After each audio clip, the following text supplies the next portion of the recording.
Welcome to this MIPIM Connect panel discussion about Japan and the post-COVID-19 new normal. As we all know, coronavirus has fundamentally changed our personal and working lives. The connectivity and human contact that enables cities to thrive suddenly presents a potential risk of spreading the virus. Many office workers are now staying and working from home. High streets are seemingly quieter, and tourist numbers are unlikely to return to their pre-pandemic levels anytime soon. So what will the future of cities look like in a COVID world? And what investment opportunities will they present? To hit this question head on, we have an expert pair of panelists from Japan to discuss insights and opportunities in the Japanese real estate market. I'm very glad to be joined by Mr. Kanji Matsushita, an Associate Managing Officer at Takanaka Corporation, one of Japan's big 5 architectural, engineering and construction firms. I'm also very pleased to be joined by Mr. Yuichi Oka, a former Vice President of Japan's Urban Renaissance Agency, where he was for over 35 years. And that is a 100% government-owned organization which partners with the private sector to develop projects relating to urban revitalization, residential developments, and disaster reconstruction. Thank you both for joining me. So good to see you. Thank you. Thank you, Alex, for the introduction. My pleasure. But before we jump into this fascinating discussion, I'd like to show an interesting interview with the world-renowned architect Kengo Kuma, who is going to give his insights on what he thinks the future of urban design is in a post-COVID world. I think COVID-19 is a big chance for us to change our lifestyle and also change our urban design and architectural design. In 20th century, basically the big cities like Tokyo and Paris and New York were occupied by the big boxes, and as a goal of life is to work in the big box. Outside of boxes, the life was very poor, and then I feel as people, we are the slave of big boxes. And architects has also thought that to create big boxes was the only goal of our profession. But now, after COVID-19, the people totally changed the mind. And we already have the technology to work from the house and to work in the park, or that kind of lifestyle has been possible already. But people didn't think it was possible. And then the COVID-19 gave us a chance to change our lifestyle. And in that sense, it's a very good timing for us. And the architects should think about the new way of working, a new way of living, and it is a kind of philosophical solution. In 20th century, design was mainly about the silhouette of the building, as a package of the building, but the contents is more important than the package, and so we should go back to our the original mission. Our original mission is to think about our life itself. As a Japanese design can give us many hints and can give us many new methods after COVID-19. The Engawa space, in between space, is a good example of that kind of hint. And the new direction is going to nature, going to smallness, going to intimate. It's a totally opposite direction. And as the coming 10 years, we should find what type of design will appropriate for this new direction. And then we should think very carefully, and we should think as a big wave.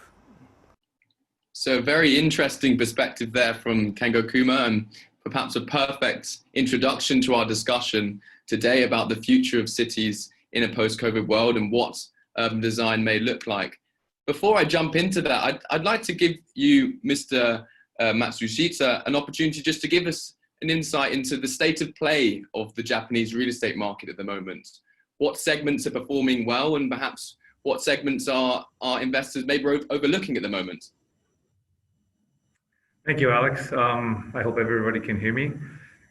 Before I jump in, I'd like to just briefly explain who we are. And as Alex just mentioned, and as well as Kengo, he was talking basically about how design will be evolving and changing in the near future due to the COVID-19. We as architectural firm, we have a long history worth of heritage, and I'd like to start out with that. I'd like to share the screen with you, some materials I have prepared.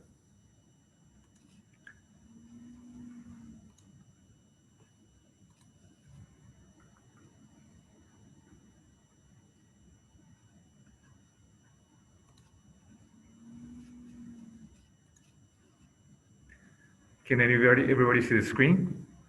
Yes. Okay. As Alex pointed out, yes, we are one of the big five GCs in Japan. We started out as a master carpenter back in 1610. We have a long history, as it says here, that we started back in 1610, counting for 410 years. As a feature of our company, we are a privately owned company. As a company itself, we've been around for 120 years, and we're also known for design build. Over 77% of our projects are design build. And also, as a trustworthy company, we have over close to 50% of our projects are negotiated contracts. And another thing that differentiates us from other contractors is that we are an architecturally focused firm. Now, getting into the real estate market trend in Japan right now. Well, I guess to start out with, I think the whole world is facing a very similar situation. I'd like to just touch upon the J-REIT market, stock price index. In Japan, it's very typical to see the REITs in Japan are differentiated into segments, segment meaning the product of the buildings. I have shown here on the graph. As you can see, the 2020 so-called stock market crash happened in the early part of March. And this is a comparison graph based on 2019, last year's year end at 100%. And from there on, the segment, as you can see, the market segment has fluctuated very significantly. Now, as you can see right now, what used to be very strong in Japan, of course, retail, hotel, offices, residents, used to be very strong, held by a strong economy, backed up by Abenomics. As you can see now that there's a big differentiation. Due to the e-commerce market, right now logistics have come around. I think this is probably very common throughout the world. Compared to the year end of last year, logistics have gone up 20%. On the other hand, as you can see, retail and hotel are down 40 to 50 points. So there is quite a big volatility amongst each of the segment. And as you can see, the recent news topics, there has been a consolidation of the Mitsubishi major Japanese REIT, which used to focus on retail, and there's another REIT that focused on office, and they have consolidated the two. And what's happening is that each of the REITs are trying to shift to more diversified segments. So there's consolidation, as I mentioned. And in terms of the logistics, Global Logistic Properties, GLP, just launched Japan's income fund. This happens to be the largest private open-ended logistics income fund, and boasting up to about 2.6 billion in US. In terms of retail, as everybody probably knows, that Ginza in Japan is the high street locations of where all the major retail stores are located.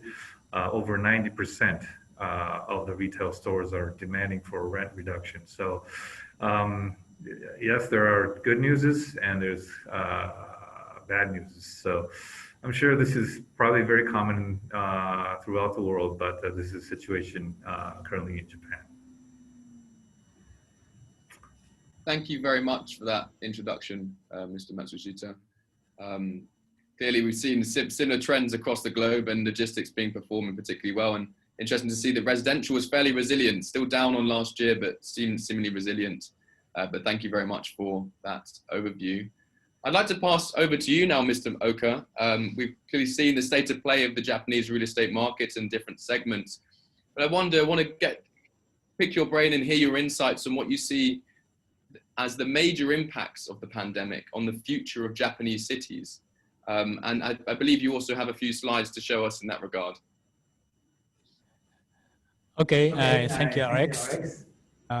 Too much urban concentration has made Japan vulnerable to pandemic as well as natural disasters like earthquakes and flooding.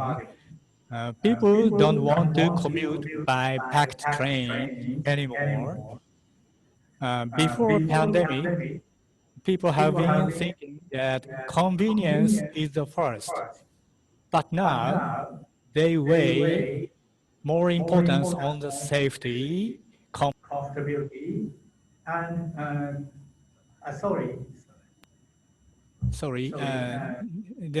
my voice is from the beginning, too much urban concentration has made Japan vulnerable to pandemic, as well as natural disasters like earthquakes and flooding. People don't want to commute by packed trains anymore. Before pandemic, people have been thinking that convenience is the first, but now they weigh more importance on the safety, comfortability, and connectivity. And I'll show you the one slide.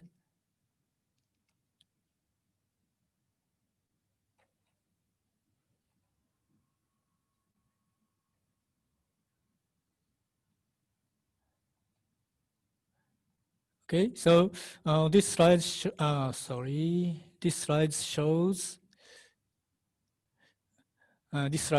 that as a result, the regional structure will change from the simple concentration to the megacity, to the polycentric networked one, which is well connected to sub-cores in the megacity area, as well as local city and rural area. People can have many choices of place to live in and work as long as it is underpinned by the physical and digital infrastructure network. In Japan, luckily, we already have well-developed and networked infrastructures and services like roads, railways, power grids, and water supplies. Also, there are a stable society and legal system which will help make the new life and city structure. So that is my point. Okay, so I pass you, Alex. Thank you very much, Mr. Oka, and that's a very interesting perspective to see how the big urban agglomerations and conurbanations will change as a result of COVID-19 in Japan. I'd like to pass over to you, Mr. Matsushita. Do you agree with that? Do you see the future of Japanese cities going to this more polycentric model, or perhaps do you have other insights in that regard? Yes, I think it's another subject I'd like to touch upon. Yes, I do agree. As Mr. Oka just pointed out, that less and less people are using the trains to commute. I think we have as probably people see as a very symbolic scenery in Japan where packed trains have been around for so long. Right now, currently in Japan, people have sort of starting work, changing and flexible timing to start work. For example, my company just starts work at 7:30 now, between 7:30 and 9:30, and we're sort of seeing the trend that that the mass commuting system has become much more lighter in that sense, and we do see a big movement in that sense. No, certainly, and I think it's very interesting. We'll certainly discuss more about Japan's renowned working culture and how perhaps it's going to change as a result of the COVID crisis. But I'd like to come back to you, Mr. Oka, from your experience at the Urban Renaissance Agency. I understand you did a lot of the reconstruction work, or were involved in a lot of the reconstruction work after Japan's earthquake in 2011. Are there any lessons and insights you can share from that experience that may be relevant today? Yes, Alex. It is important to learn precisely from the history of the pandemic, a huge earthquake and tsunami disaster, and pass the memory and knowledge to the next generation. More concretely, a precise record, continuous publicity, and ensuring redundancy of infrastructures and sharing the common recovery image among stakeholders are crucial. Indeed, and I think that's very relevant today. We need to be collaborating together to find these solutions for the future and working together as different stakeholders. I'd like to come back to you, Mr. Matsushita, and you've discussed about the changing sort of normal in terms of commuting. Japan, of course, renowned for people commuting into the large cities. But also, I suppose then, I presume that a lot of people are now working increasingly remotely. What is the situation like with remote work in Japan at the moment, and how do you think this will impact the future of urban life in Japanese cities? Well, I think that's a great question. I'd like to share, I've prepared several slides of what the market trend is going to, a new direction. Let me share this screen with you.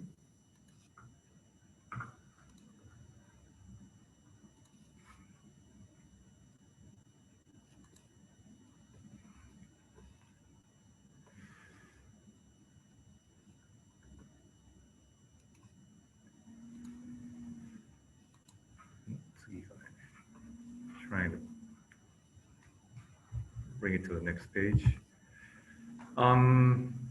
Yes, the work style and lifestyle in Japan is changing very rapidly. And also we're seeing different sectors trying to adjust to this new normal.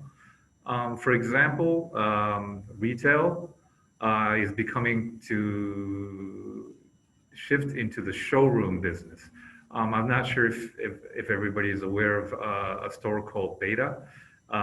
Beta is coming out from the Silicon Valley in San Francisco, which exemplifies a store with goods that many of the startup companies have invented. And it's sort of like a market research shop, and see how the reaction of or behavior of the actual consumers think. And this is sort of a new type of retail, I think, will become much more evident in the retail world. This Beta has opened in Japan 2 stores already, which sells so-called experience.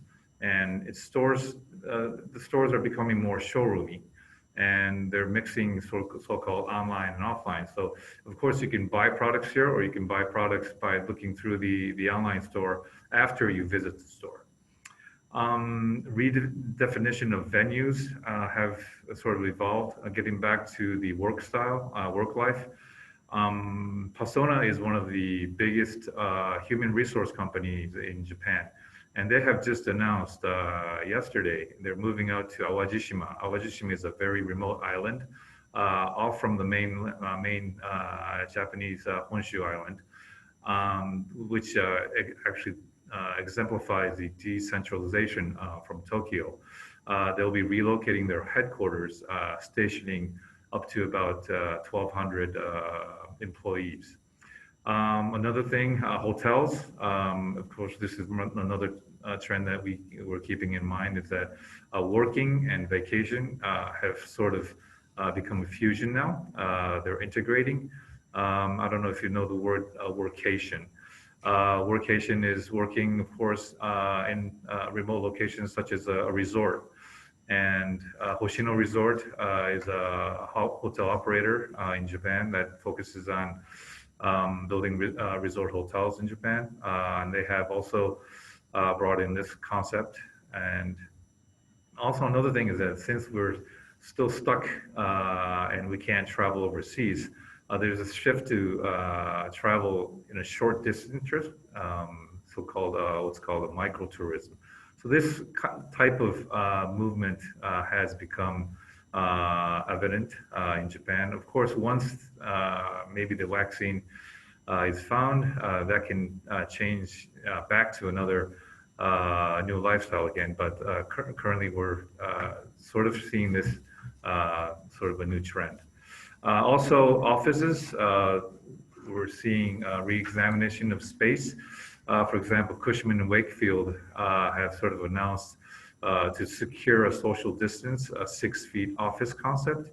And also currently the trouble restaurants are having is that they're trying to convert their usage using idle time as offices. This is currently working, this is happening in the US as well. I'm not sure if there's a startup company called Spacious. They're converting restaurants into co-working office spaces during their closed hours. So trying to use and utilize much time, as efficient time as possible, as sort of an idea that the office market is also thinking about. Regarding hotels and offices, for example, J-REIT in Japan have converted a hotel into a co-working office space. This is due to, because of the trouble of accommodation business in Japan. For example, this WBF operator went bankrupt, and the REIT itself had to think of how to reuse this hotel. They have come up with a new idea to convert into a service hotel. So very, very interesting there, Mr. Matsushita. I just see that there's lots of changing ideas or new ideas in terms of using space that might not be used as a result of workers not going into the main city centers. I'd like to come over to you, Mr. Oka, now. I mean, I suppose, what do you think of cities or opportunities outside of the main conurbations in Japan? I mean, are there areas in which investors should be looking that they probably have overlooked in the past? Yes. Before COVID-19, people tended to think the proximity from the railway station was a top thing when considering their home, but the value has been changing. We can have many options to live in, but I think major stream is dispersing and networking in the megacity region, as I mentioned, polycentric and subcore network.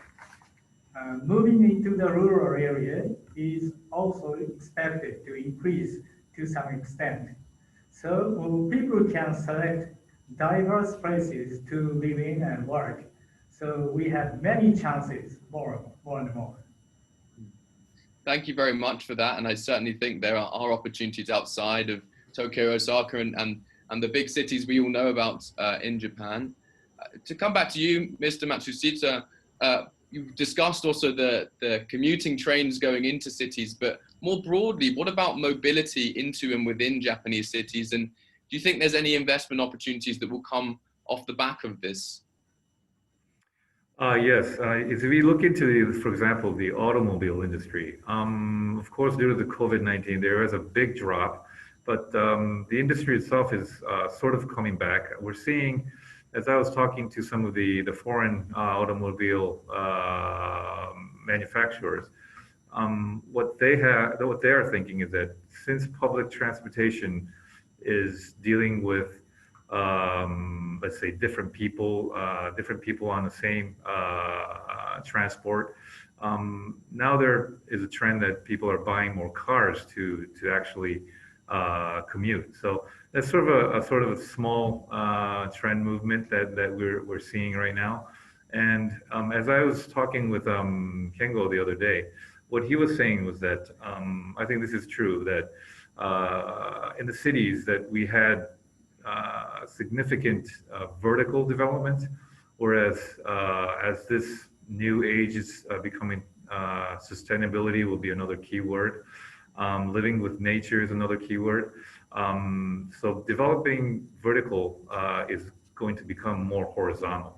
So which means that it's going to be a lateral development rather than going upward. So this may be another thing that the real estate market should think about, not building up to the actual so-called buildable area.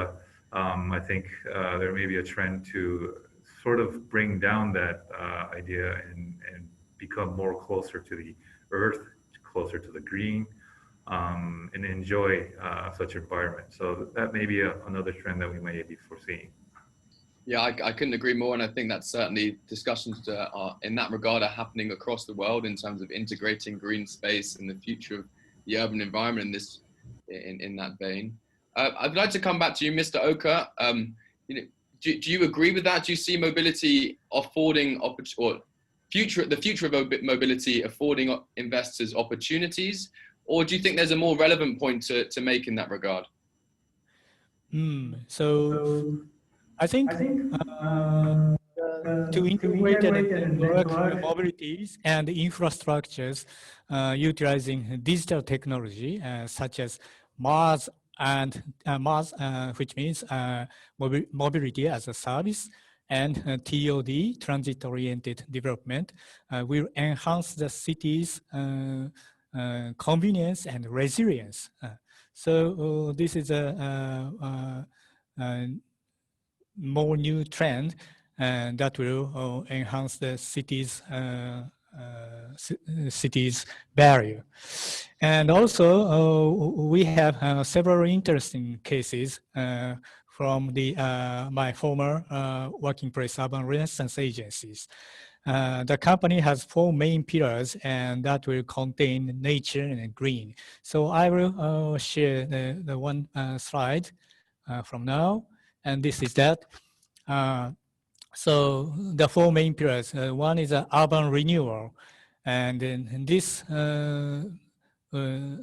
slide shows the Umekita urban redevelopment project, which integrated the urban convenience as well as the nature and green. So this is the city in the park. And the right side, upper right side is the Tamadaira no Mori, the residential regeneration project. In the preserved woods and harvesting local community. And the next one is Onagawa project, which is disaster recovery project, which will live together with the sea. And the last one, lower right side, is Keihanga, which is clustered network, clustered neutral, symbiotic with nature. All the examples show that people can get the mental stability and productivity improvement by interacting with green and nature. So that is a new normal in the city development.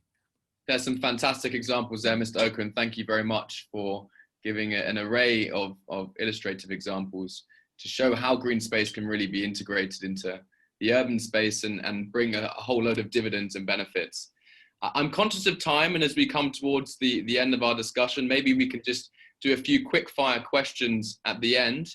I mean, we are recording this at the start of September, and of course the big news in Japan is that Prime Minister Abe is resigning after 8 years in power. Any quick thoughts? Do you think that that's going to affect any real estate opportunities or any expectations of who we might see take over?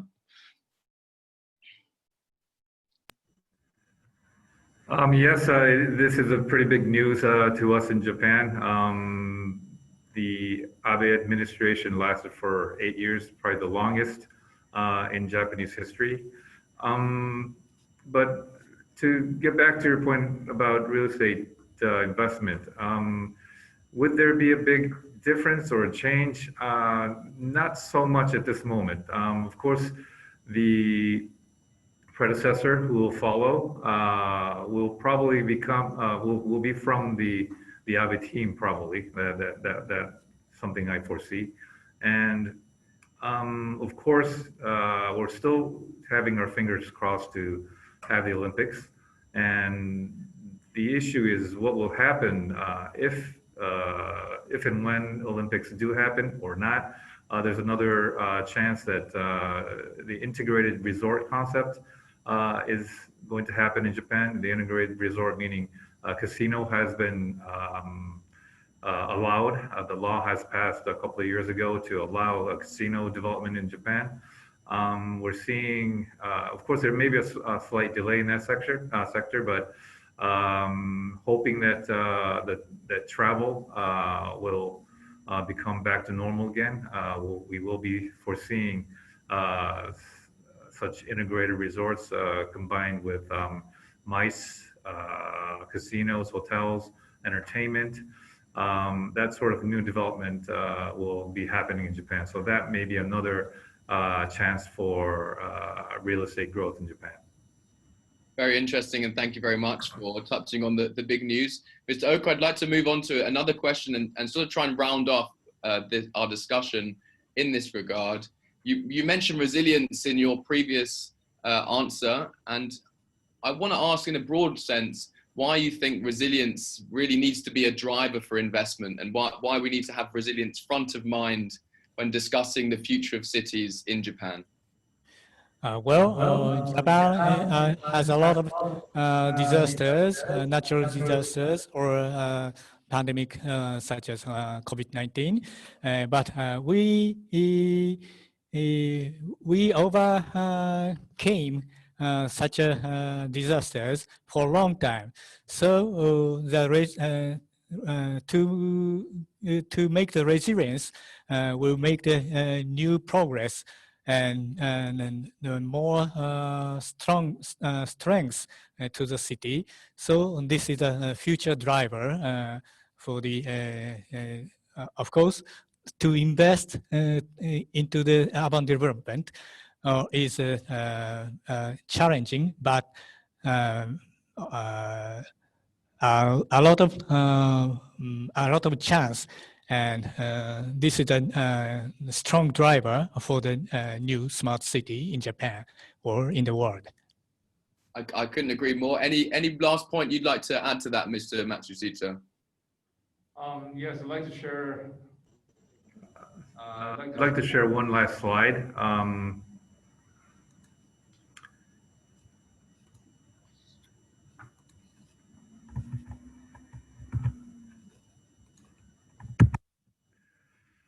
Just getting back to the issue of future lifestyle. This is a new house concept in the residential sector that we collaborated with Mercedes-Benz. This is an idea to actually incorporate the car garage, car park into the house, into the living room. And by doing so, this is sort of a concept to convey the message that we will be living more with the new technologies, seamless technologies. And as you know, the EV business, electrical car business, is becoming very common. And also, Mercedes-Benz getting into this new sector of automobile. What we have done is we've sort of symbolically combined what's called a mobility into the house. This will be sort of where the car will actually exist, and also another axis that exemplify the living. And this will be a combination of living room, bedroom, where people actually live and of course eat and cook. And this will be done through, for example, electricity can be supplied by the local electrical company, but of course, now that cars are going to be mobilized by electricity itself, even cars can also generate the electricity in the house. And another thing is that this sort of idea will become seamless in terms of building up a new lifestyle, connecting people, architecture, mobility, and living space. So this is a new concept that we have just launched. This happened last year, but this sort of matches the current status of the society. So this is one idea that I'd just like to share with everybody. I think that's a perfect place to finish in our this very interesting discussion. You know, coming full circle back to what Kengo Kuma said, architecture needs to reflect the lifestyles that we live. And as we say, as we have also discussed, COVID-19 has really changed the way we are living our lives, both within cities, at home, at work. And these sort of concepts of integrating technology, green space, and a new way of living in cities is really going to drive our progression going forward.